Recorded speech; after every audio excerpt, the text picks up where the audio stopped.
எழுப்புறதுக்காக அந்த பக்கெட்டை யூஸ் பண்ண போறீங்கன்றது அவங்க ரம்யாவுக்கும் தெரியும்.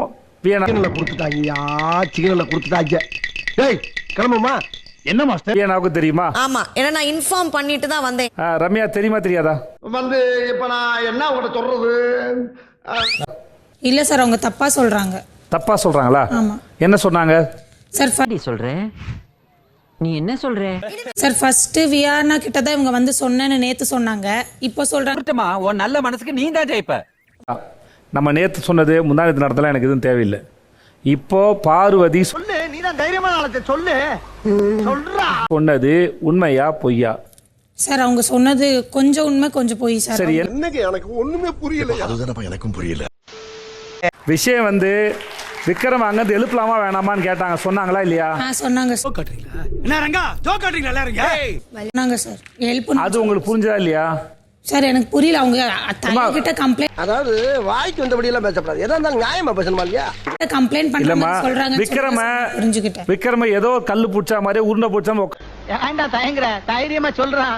அவர் எழுப்பணும்னு சொன்னாங்களா இல்லையா? ஆமா சொன்னாங்க சார். அது சொல்ல வேண்டிய அவசியம் என்னவா இருக்க முடியும்? பாருக்கு தம்பி விடுப்பா, இதெல்லாம் அப்படிலாம் விட்டுற முடியாது மேடம். பாருங்க, எனக்கு வந்து கோவம் வந்துருச்சு, நான் அப்செட்டா இருக்கேன், அதனால நான் இப்படிதான் பேசுவேன் அப்படிலாம் இப்படி தப்பு பண்றீங்களம்மா கூடாது.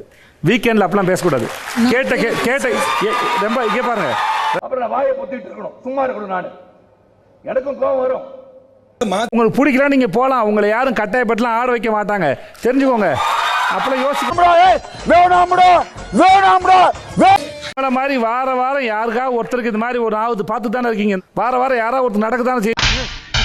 நீ கேட்ட ஒவ்வொரு கேள்வி என்ன செருப்பால் அடிச்ச மாதிரி இருக்கு. போன வாரம் எஃப்ஜே இல்லையா? எது சொன்னாலும் எஃப்ஜே வந்து சரணா ஓகேண்ணா.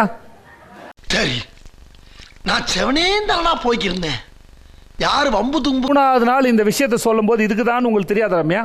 அவங்க தலையா சொல்றாங்கன்னு நினைச்சேன் சார். எப்படா நெஞ்சில கொஞ்சம் கூட ஈரம் இல்லாம இவ்வளவு பெரிய பொய் சொல்றேன் நினைச்சேன் சார் நான். அவங்க தலையா சொல்லிட்டு போறாங்க, வேற இலையா சொல்லிட்டு போறாங்கம்மா. தலையா இருக்க நீங்க தான் முடிவு எடுக்கணும்.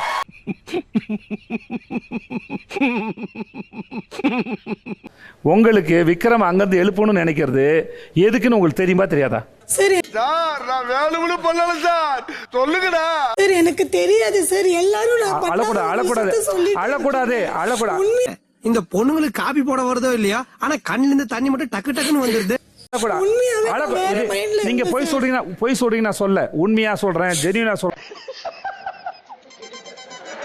இப்ப சொல்றீங்கல்ல எனக்கு புரியல, எனக்கு உடம்பு சரியில்லை, என்னால கவனிக்க முடியல அப்படி சொல்றீங்கல்ல.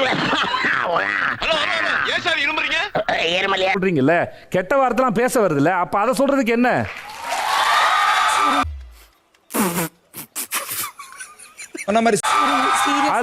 அதுல ஒரு பெருமை வேற. இத்தனை நாள கெட்ட வார்த்தை பேசல, இப்ப என்ன கெட்ட வார்த்தை பேசலாம்? என்ன பேசலாம் என்ன சார்? நான் சும்மா இல்ல, நான் பேச மாட்டேன் சார். வெளியில இருக்கும் நீங்க உருட்டு நீ உருட்டு. ஏமா என் கேள்வி நீங்க ஏமா ஒரு நிமிஷம். என்ன? நான் இருக்க மாட்டேன் சார். அதெல்லாம் நீ சொல்லக்கூடாது. ஏன் சொல்ற நீ? என்னதுமா? நான் வீட்டுக்கு போறேன் சார். வீட்டுக்கு போறீங்களாமா? நீ அப்படி வரியா? வெரி குட்மா. நீங்க வாடகை வெளியே போலாமா? Okay sir. சாம்பார் ஆப்பு எனக்கு. நீங்க வாடகை தாராளமா போலாமா? நீங்க நான் ஒரு இடைவெளி எடுத்துக்கிறேன். எங்க போய் முடிய போகுதுன்னு தெரியல. நீங்க எல்லாம் நல்லவங்க, நான் தான் சொல்றேன். எனக்கு உண்மையாவே நான் அந்த அளவுக்கு யோசிக்கவே இல்லைன்னு சொல்றேன்.